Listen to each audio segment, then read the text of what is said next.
This channel does not promote any violent, harmful, or illegal activities. All content provided by this channel is meant for an educational purpose only. ইসকনের সন্ন্যাসীকে গ্রেফতারি ঘটনাকে কেন্দ্র করে বাংলাদেশে সরব হয়েছে হিন্দুরা।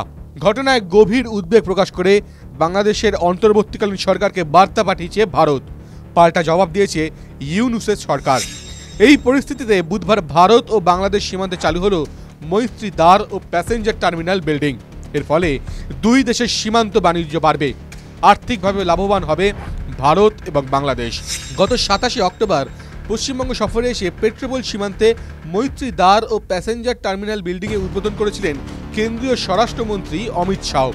পড়শি দেশের সঙ্গে সম্পর্কের উন্নতিতে land port authority of India ভূমিকার প্রশংসা করেছিলেন তিনি।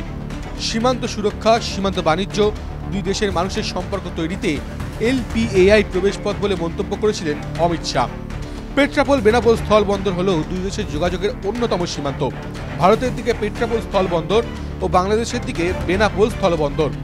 দুই দেশের বাণিজ্য ও যাত্রী পারাপারের অন্যতম সীমান্ত পেট্রাপোল বেনাপোল। ভারত বাংলাদেশের হয়ে স্থলপথে যে বাণিজ্য হয় তার 70% এই সীমান্ত দিয়ে হয়। আবার দুই দেশের মোট বাণিজ্যের 30% হয় এই সীমান্ত দিয়ে। আবার পেট্রাপোল ভারতের 8ম বৃহত্তম আন্তর্জাতিক অভিবাসন বন্দর। বছরে এই সীমান্ত দিয়ে দুই দেশের 23.5 লক্ষ মানুষ যাতায়াত করেন। পেট্রাপোলে নতুন প্যাসেঞ্জার টার্মিনাল বিল্ডিং দুই দেশের মধ্যে যাতায়াতকারী যাত্রীদের যাত্রার ক্লান্তি কমাবে। এখানে এক ছাদের তলায় রয়েছে অভিবাসনের অফিস, কাস্টমস এবং সুরক্ষা পরিষেবা। তেমনি প্রাথমিক স্বাস্থ্য পরিষেবা, শিশুদের স্তনপান করানোর রুম, খাবারের দোকান সহ নানা সুবিধা রয়েছে যাত্রীদের জন্য। অন্যদিকে দুই দেশের বাণিজ্যকে আরও ত্বরান্বিত করতে মৈত্রী দ্বারের উদ্বোধন করা হয়েছে। মালপত্র নিয়ে যাওয়ার ক্ষেত্রে ট্রাকগুলি যাতে দ্রুত ছাড়পত্র পায় তার ব্যবস্থাও রয়েছে মৈত্রী দ্বারে।